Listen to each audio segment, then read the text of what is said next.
যখন আপনার প্রিয়জন হাসপাতালের বেডে শুয়ে মৃত্যুশয্যায় কাতরাবে আর আপনি অসহায়ের মতো চেয়ে চেয়ে সেটি দেখবেন, আপনি সেদিন বুঝবেন। যখন হঠাৎ করে আপনার ইনকাম সোর্সটি বন্ধ হয়ে যাবে, তখন আপনার পুরো পরিবার সহ আপনি নিজে একটা মহা বিপদের ঝুঁকির মধ্যে পড়বেন, আপনি তখন বুঝবেন। আমাদের কানে পানি না যাওয়া পর্যন্ত, আমাদের নাকের ছিদ্রে পানি না যাওয়া পর্যন্ত আমাদের চেতনা হয় না, আমরা আগে উপলব্ধি করতে পারি না। অথচ সতর্ক যারা, তারা আগে ভাগেই প্রস্তুতি নিয়ে রাখে।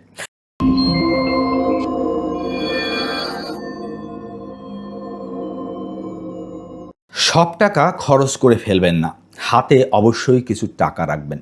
দেখুন, আমাদের একটি স্বভাব কি জানেন? আমরা যা ইনকাম করি, যা বেতন পাই, আমরা তার সবটাই খরচ করে ফেলি। সব তো খরচ করি, অনেক সময় দেখা যায় কি জানেন, যে আমরা যা ইনকাম করি তাতে আমাদের হয় না, আমরা ধার দেনা করে, লোন নিয়ে, ইএমআইতে পণ্য কিনে আরও ইনকামের চেয়ে বেশি খরচ করি। এখন এই যে আপনি যা ইনকাম করছেন তাই যদি আপনি খরচ করে ফেলেন, আপনি জানেন এর পরিণতি কী হতে পারে? কারণ বিপদ আপদ কাউকে বলে কয়ে আসে না। একবার চিন্তা করে দেখুন, কালকে যদি আপনার এই যে আপনি ইনকাম করছেন, চাকরি করছেন, এই চাকরিটি চলে যায়, আপনি যদি বড় ধরনের আপনি নিজে অসুস্থ হন কিংবা আপনার পরিবারের কেউ অসুস্থ হয়, আপনার কি সেই অবলম্বন আছে যে আপনি এটি মোকাবেলা করবেন? দেখুন, আমরা একটা ইনকাম সোর্সের উপর নির্ভর করি, চাকরি বা ছোটোখাটো একটা বিজনেস।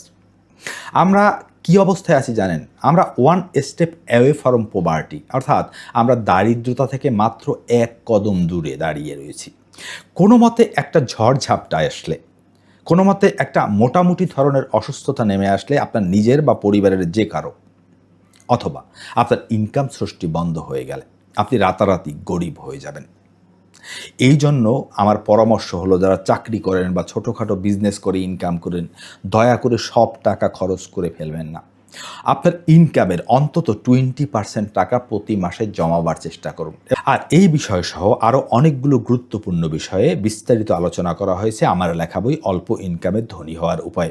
আপনি আপনার অল্প বেতন বা অল্প ইনকামকে কিভাবে সঠিকভাবে ম্যানেজমেন্ট করে এবং ইউটিলাইজ করে জীবনে ধনী হয়ে উঠবেন, ভালো থাকবেন, এ বিষয়ে বিস্তারিত আলোচনা এবং গাইডলাইন প্রদান করা হয়েছে আমার এই বইটিতে। আমার পরামর্শ হলো, আপনি 2 কাপ কফি স্কিপ করে আমার এই বইটি পড়ে দেখতে পারেন, কারণ আমার এই বইটির আপনার জীবন পরিবর্তন করে দেওয়ার ক্ষমতা রয়েছে। আশা করি বইটি পড়ে আপনি হতাশ হবেন না। এটি একটি ইবুক এবং পিডিএফ আকারে। যারা এই বইটি ক্রয় করতে আগ্রহী হবেন, তারা দয়া করে আমার এই স্ক্রিনে দেওয়া নাম্বারে আমাকে হোয়াটসঅ্যাপে মেসেজ করতে পারেন। দেখুন, সবার আগে আপনি যদি গাড়িতে চলেন, সবার আগে কী করতে হয় জানেন?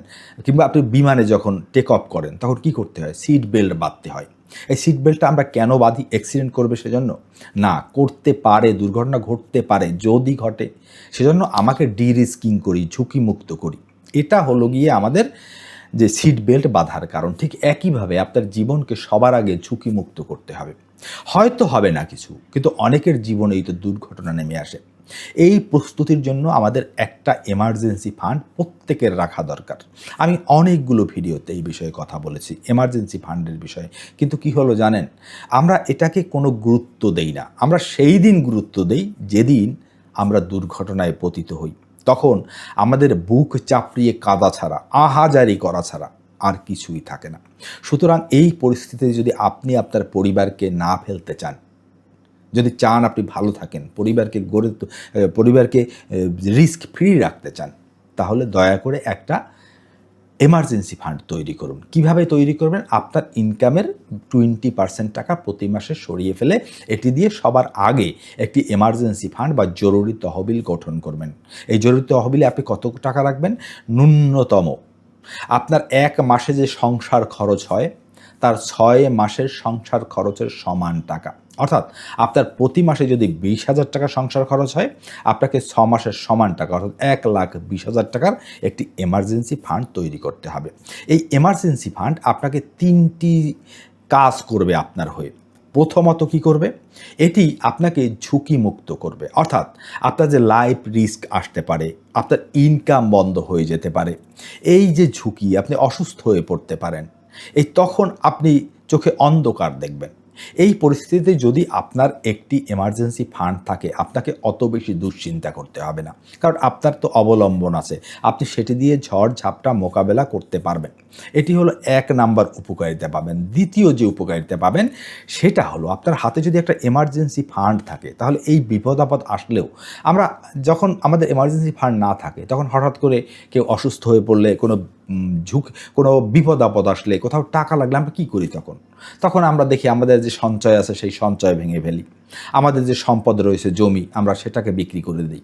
আমাদের যে স্বর্ণ গহনা রয়েছে আমরা সেটাকে বিক্রি করে দিই।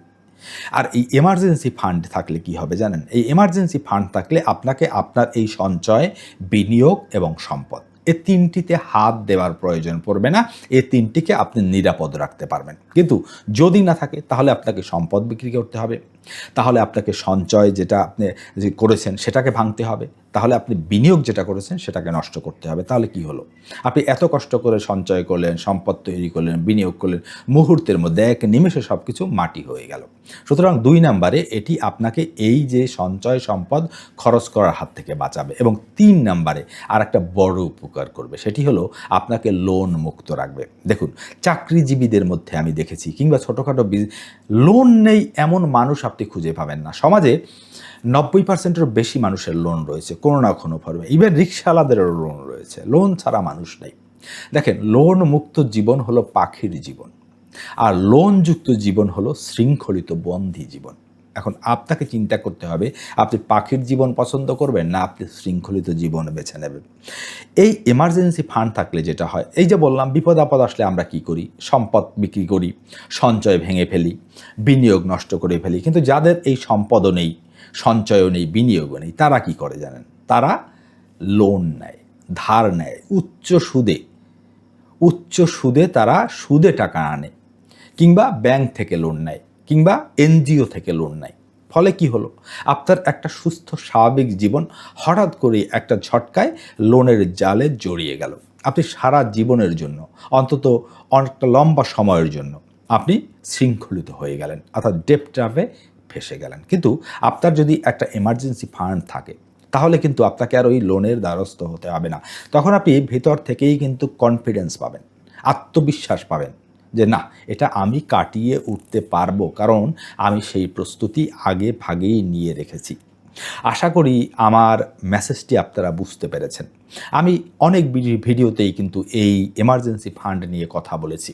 আজকে আবারও ভাবলাম যে আপনাদের সাথে কথা বলি, কারণ একবার দুবার বললে হয়তো আপনারা সেটা বুঝতে পারেন না। কিন্তু তখন বুঝবেন যখন আপনার জীবন দুর্দশায় পতিত হবে, যখন আপনার প্রিয়জন হাসপাতালের বেডে শুয়ে মৃত্যুশয্যায় কাতরাবে, আর আপনি অসহায়ের মতো চেয়ে চেয়ে সেটি দেখবেন। আপনি সেদিন বুঝবেন যখন হঠাৎ করে আপনার ইনকাম সোর্সটি বন্ধ হয়ে যাবে, তখন আপনার পুরো পরিবার সহ আপনি নিজে একটা মহা বিপদের ঝুঁকির মধ্যে পড়বেন।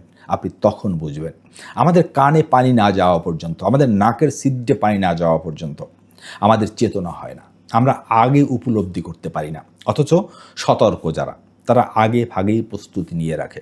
আমি বলছি না আপনার জীবনে সব ঘটবে, কিন্তু আপনি কি গ্যারান্টি দিয়ে বলতে পারেন যে সব দুর্ঘটনা আপনার জীবনে ঘটবে না, বিপদ আপনার জীবনে নেমে আসবে না, কালবৈশাখী আপনার জীবনে নেমে আসবে না?